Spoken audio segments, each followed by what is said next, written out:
Hey everyone, it's Yvonne. So today I'm making apple butter. Now, apple butter, it's kind of like a really concentrated form of applesauce.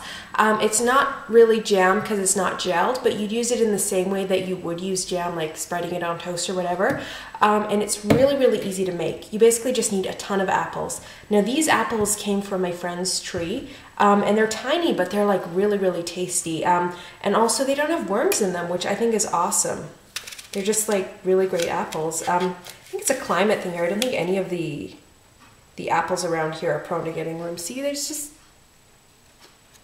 apple. Yeah, so the first thing you need to do is wash all your apples. Okay, once your apples are clean, you just kind of want to cut them in chunks. I'm not worrying too much about the peels or the cores because I'm going to pass this through a sieve. But I am cutting them in chunks anyway, just because, I mean, these are apples from someone's backyard.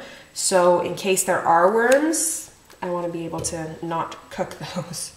I'm cutting them into chunks and I'm just tossing them into this pot. And in this pot, there's just a bit of water. You want to use as little water as you think you can get away with without the apples burning.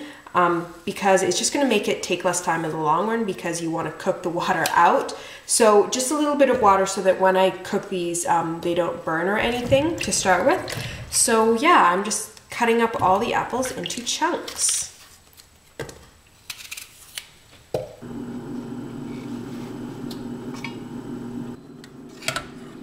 And you need to cook it until it turns to mush. Depending on your type of apples, that's going to be maybe 20 minutes, maybe an hour.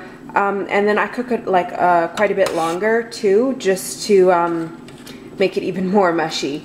And at this point, you're just going to pass it through a sieve just to get all the peels and lumps out.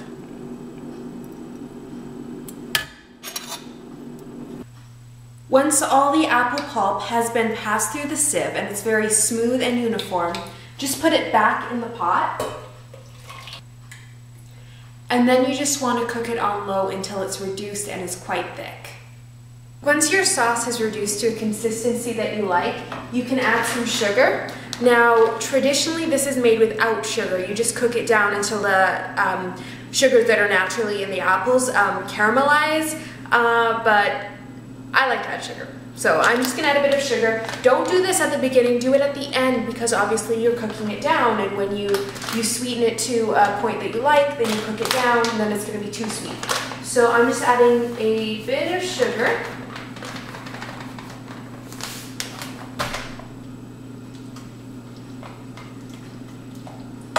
And then I'm also going to add a pinch of cinnamon. Same deal with the cinnamon. If you add it at the beginning, it's going to cook down and then it's going to be too much cinnamon. So I add it at the end. And then you just need to balance it out with some lime juice. If you're not adding sugar, you don't need to add the lime juice because the apples are naturally tart. But because I'm adding sugar, I then need to balance it out, otherwise it's going to be too sweet. So I'm using lime juice. I actually like lime juice better than lemon juice for this. I don't know why. It goes like really well with the apple and the cinnamon.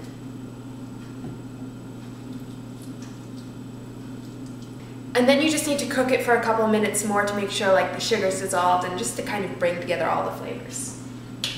And that's about it. So it does take a bit of patience because it does take a bit of time for the applesauce to reduce. But it's not like you have to be standing over it the whole time. So when it's done, you can put it in jars and can it. You could also just stick it in any container and then refrigerate it. And you can enjoy it on toast as a condiment like you would cranberry sauce, or another great way is in a cheese sandwich with cheese. Like, I know it seems weird, but cheese and apple goes together so great. But personally, I like it on toast with lots and lots of butter. Thanks for watching.